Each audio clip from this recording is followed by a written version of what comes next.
All right. Shalom, shalom. First and foremost, I want to give all praise, honor, and glory to my power, Yahweh, Ba'ashem Yahweh Shai, Ba'ashem Chakadash. Double honors to the elders and apostles of Great Millstone who rule well and teach well, being great examples to us younger brothers. Peace and blessings to all four, like, Lord willing to be a part of that number. I'm the brother Kudah from the G-Men's Brand Chicago. Come back with another video. This video is going to be entitled The Diodochi Wars.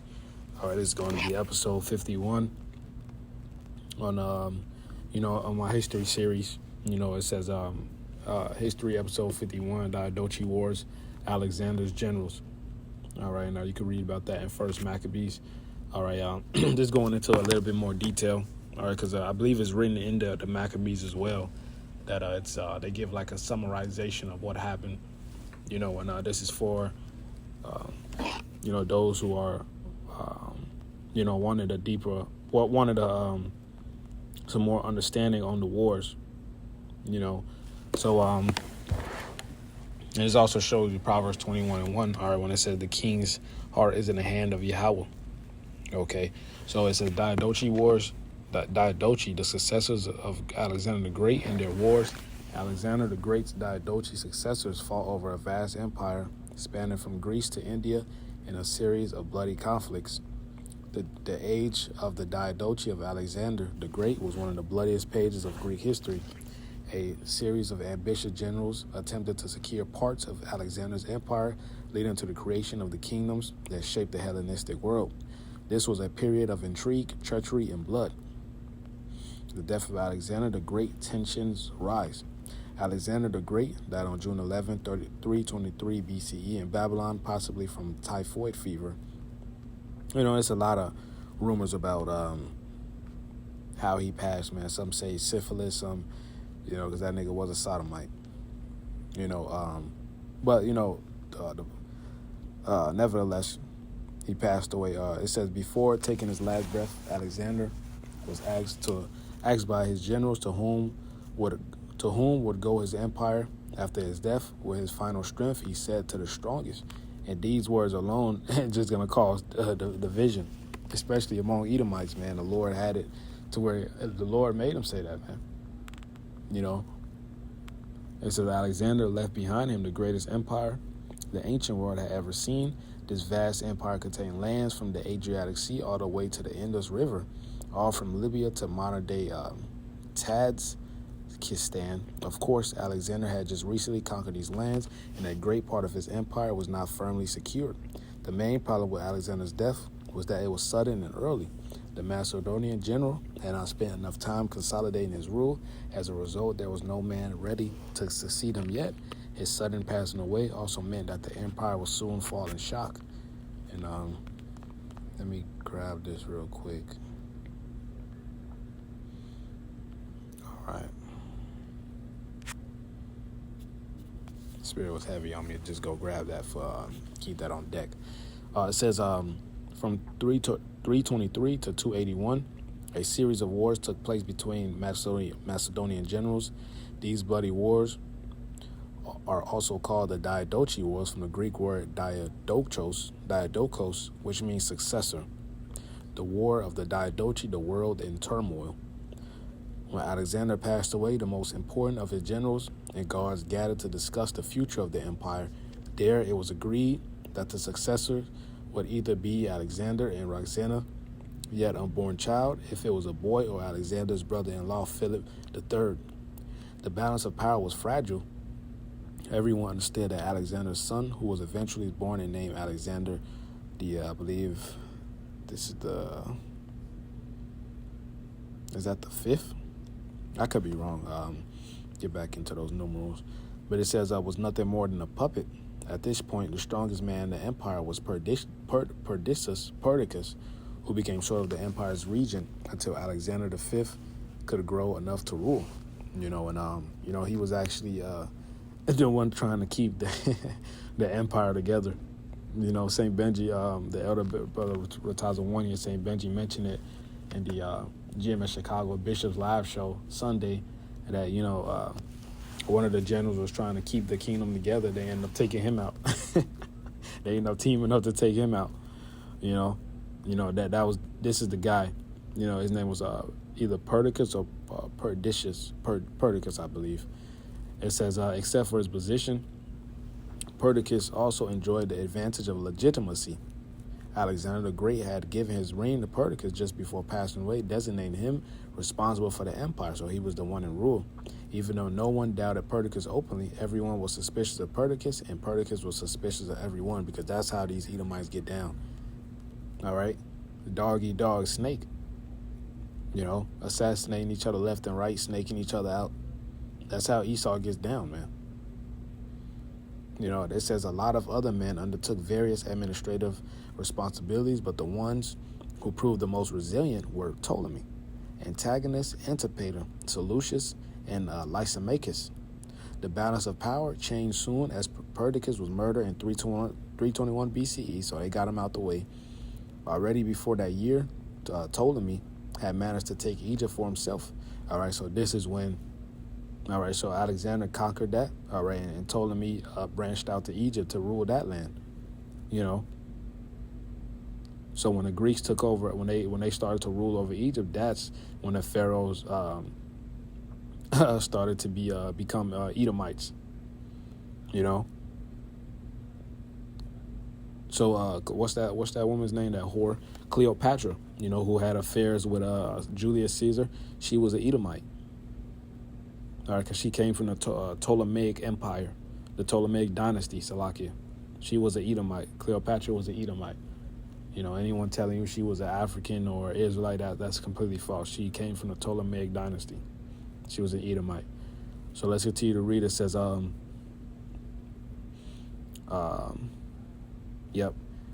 It says, Ptolemy had managed to take Egypt for himself and secretly transport Alexander's body to Alexandria, which was under his control, the way Ptolemy secured one of his empire's richest and most prestigious parts. Look how these devils get down, man. This is after Perdiccas' death, the Diodochi gathered in Tripardisus at 321 BCE to partition the empire. The partition showed that the Diodochi were having their own ambitions, but the empire was still united before the names of Alexander V and Philip III. After Tripardisus, Antipater replaced Perdiccas as the empire's regent. However, he died in 319 BCE from old age, 81 years old. The next decades were a long and bloody conflict amongst the Diodochi. The dominant figure of the years between 320 301 BCE was without a doubt Antigonus, while the rest of the Diodochi had given up on a dream of the grand Macedonian Empire. Antigonus would still believe that Alexander's conquest could remain united under his name. Antigonus was having a lot of success and kept growing his domain to become the most formidable power between 320 to 301 BCE. As ambitious successors were being eliminated one by one, Cassander assassinated Alexander V in 311 BCE, delivering the final blow to Alexander's bloodline. So they killed off Alexander's bloodline.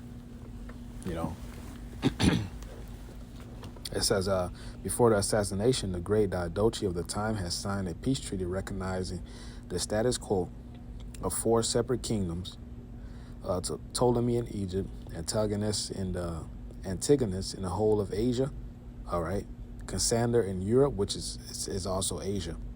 All right, Europe is Asia, man. All right, it says Macedonia. Adam Malcolm brings it out all the time. All right, hence why they used to call it Eurasia. Okay, it's not a separate continent. It says in Lysimachus and Thrace. Seleucus was reminded me of the Gladiator show Thrace, because what's that dude's name? Spartacus was from Thrace. Before they changed his name, it says Seleucus was left out of the treaty, but maintained Babylon, of which he was the satrap. That's like a governor. But let's go at this. You could read the whole article, but it's some good information, man. There's read First Maccabees 1:1. It says, and it happened after that, Alexander, son of Philip, the Macedonian, who came out of the land of Chittim, or I believe that's Cyrus. I could be wrong. I'll double check it, but it says, has smitten Darius, king of the Persians and Medes, that he reigned in his stead first over Greece. All right, that was the And that's when the Edomites, all right, first got into power. The start of Edomite rulership, you know. Then you got the Romans, all right. Then you had the Esau fall, you know. All right, you had the fall of the pagan Roman Empire to the Holy Roman Empire, which our people started to rule for those, I believe it was 1,000 years or close to that. All right, hence why they call it the Dark Ages. All right. So this Daniel 7, and I can start at 5, but I'll get straight to the point. It says, let's see. As a matter of fact, I'll start at 5. This Daniel 7 and 5, and behold, another beast is second like unto a bear, and it raised it upon itself on one side, all right, which is the Medo-Persian Empire. And it had 3 ribs in the mouth of it, between the teeth of it. And they said thus unto it, arise, devour much flesh. After this I beheld, and lo, another like a leopard, all right, which represents Alexander and the Greeks. Okay, because this guy also, he wore a leopard. You know, he wore a leopard like a skin, you know, over his head. It said, which had upon the back of it 4 wings of a fowl. The beast had also 4 heads, and dominion was given to it, and that's the 4 generals. To you to read, man. It says, verse 2, it's like it says, as men Darius, the king of the Persians and Medes, okay, that he reigned in his stead, the first over Greece. All right, so they defeated the Persians and Medes because that was like a joint kingdom. All right, because they teamed together to defeat the Babylonians. Okay. Verse 2, and made many wars and won many strongholds and slew the kings of the earth. So they were the dominant power at that time. Verse 3, it went through to the ends of the earth and took spoils of many nations, insomuch that the earth was quiet before him, whereupon he was exalted and his heart was lifted up. And he gathered a mighty strong host, his army, and ruled over countries and nations and kings who became tributaries unto him. And after these things he fell sick and perceived that he should die. Wherefore he called his servants, such as were honorable, and had been brought up with him from his youth, and parted his kingdom among them while he was yet alive. So Alexander reigned 12 years and then died. His servants bare rule, every one in his place.